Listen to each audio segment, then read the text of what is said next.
Hey y'all. Well, it's our first night of bullfrogging, and I am leaving my car way up here by the gate because I do not feel comfortable navigating through this swampy area in the dark. It's not quite dark yet, but it is dark enough that I really can't see I can't see where it's swampy and where it's not. So I'll have to come out later tonight or during the day with my Onyx and track a route that'll get me closer for tomorrow. But tonight we got a long walk in to the swamping area. And when I say me and Hagrid have a long trek into the frogging area, not the swamping area. Well, be a good little walk for him and for me. We'll see what we got there. This is the first evening that I've gone out, so I got a backpack, got my rifle here, got another air pistol in the pack, some drinks, some snacks, some plastic bags for collection. And it's generally pretty slow. This is about 2 days later than I started last year, and it kind of stays slow for a while. So we'll see what we find tonight and act and plan accordingly. So far, as I'm walking out here, I'm hearing a lot of Pacific tree frogs, which is awesome. They're a cute little small frog, a native species to the Pacific Northwest, but I noticeably do not feel and hear any bullfrogs. No American bullfrogs as of yet. But as I walk out here and I realize it's a little cool, I can kind of see why they're not quite active yet. Or they may not be as active yet. So the fact that the fields are still flooded and swampy and the roads are not passable may not be a big detrimental thing to the efforts to prevent them from getting their eggs in the water this year. We'll see what we get when we get to the water. Got another, I don't know, quarter mile or so. And for any of those that might not know why I'm doing this, I am a state certified wildlife control operator. And my business is dealing with nuisance wildlife issues for small critters, not big game. And because I'm on that list, the Kalispel tribe happened to find me, and they said it's not a normal wildlife control operator gig, but wanted to know if I might be interested in doing a bullfrog eradication. So I looked into it, and if you don't know, I love frogs. Love frogs. They're like one of my favorite critters in the world. But having kept American bullfrogs for several months when I was in college, I understand that they're probably one of the most voraciously feeding predators in our ecosystem. If frogs were the size of dogs, they would try to eat us. And they decimate the native micro wildlife, rodents, birds, snakes, ducklings, anything that they can fit in their mouth. The bigger the frog, the bigger the thing that they will eat. And because of that and other issues, a number of the native amphibians in the state of Washington and in Oregon are threatened. And so with this beautiful piece of land, the Kalispel tribe had decided that they wanted to do a bullfrog eradication, and it'll be a functional eradication. It will not be a complete eradication just because the creek system goes off tribal lands.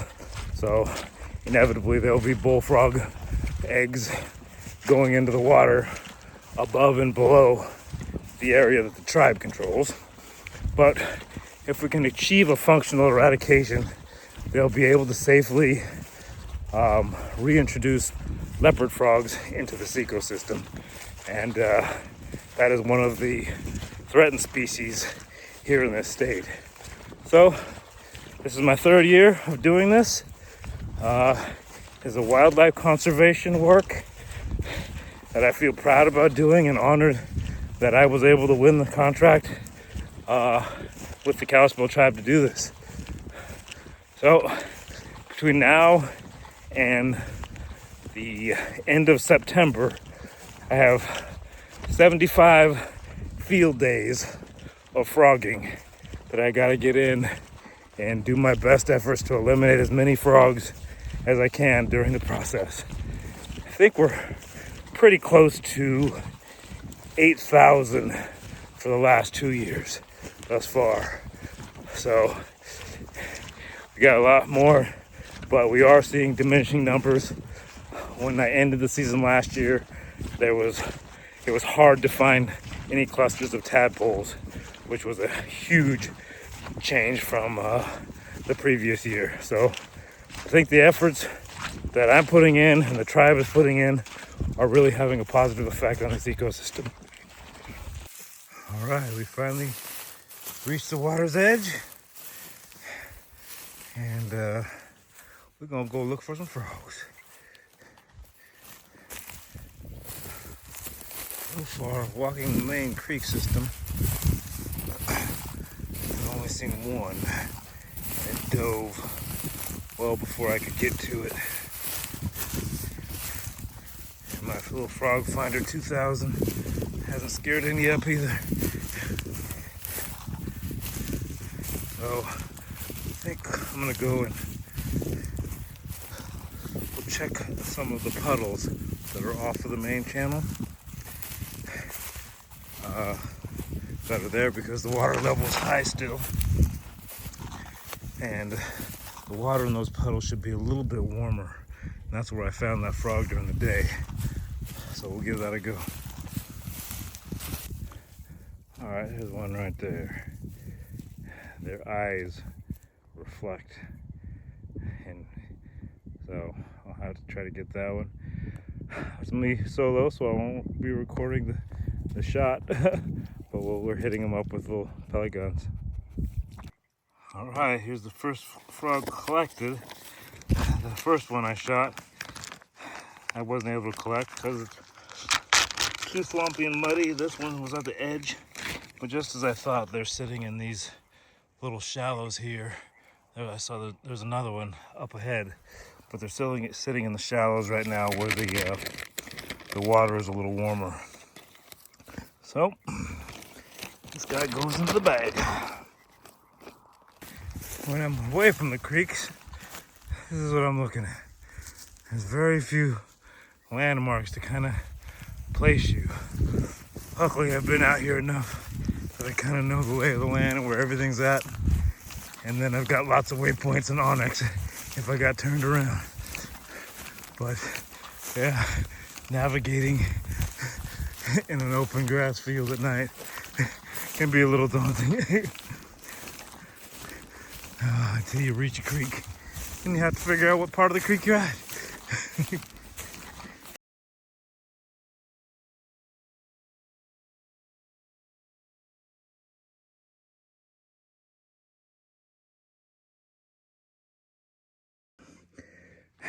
Got another one over there. I went back to circle around for that one that dove on me, and that one got away again. It dove on me again, but there was not a little one there. I took it. This area that I'm at now, when things get going, probably is the one area that had the highest concentration of take out of it.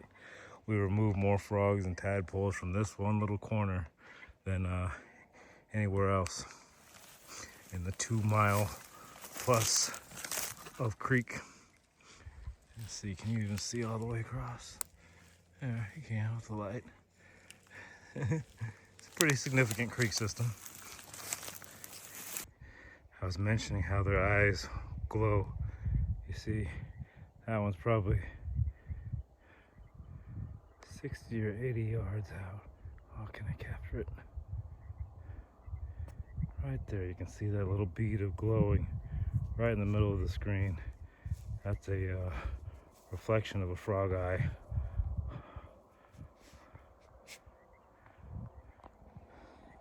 So let's go get them.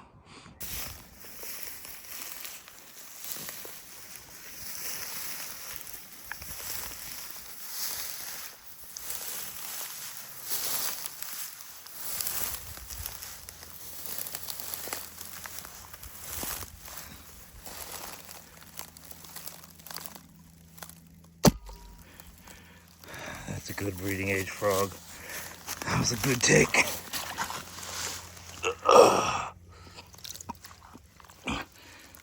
Maybe not quite breeding age. Pretty close though. Yeah, it's a male, but good to get him out.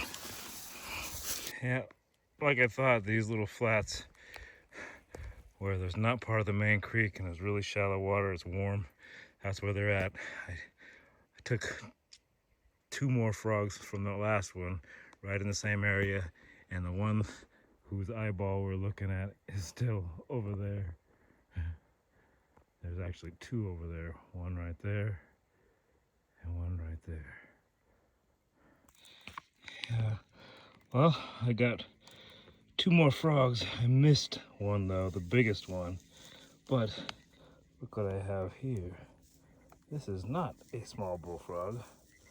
This is our friend, Mr. Pacific Tree Frog. So you keep doing your thing, buddy. Appreciate you being here. Good to see you. You hear that? Pacific Tree Frog. I never heard any the first year. I've seen some, I've seen more, I'm hearing more. It's definitely having a positive effect to remove some of these bullfrogs. There were times when this whole area would be echoing with bullfrog noises. It's pretty cool to be a part of something like this. What do you think? He's like, I want my dinner. So, I'm using a pre-charge pneumatic air gun that I got from the Backwoods Air Gun store in Colville. I did have to order non-toxic pellets, so these are not lead pellets, and that's what we use here because we don't want to be adding lead to the ecosystem. And the pellet gun's got a 10-shot magazine I'm loading up here because I shot both of my mags already, and this is the first load up. Oh, there you go. Well, after a few hours of walking around, we got 21 frogs on the counter for today. And a silly puppy. Oh. Well, that's really not bad for a first day. Probably one of the better, well, it's better than the first day last year for sure. But I'll have to check the books from last year to confirm. But yeah, good, nice couple of hours of walking, or a few hours of walking. But yeah, the frogs are really not in the main channels. They are in those shallows, and those shallows are slowly drying up. So they're going to be in the main channels. So right about the time I'm able to get boats in the water here, we'll probably start seeing more frogs, but I'll stick with it for now on foot, take what I can, and once I can get on the boat, we'll put a big herd on them. You guys have a good night. Thanks for watching.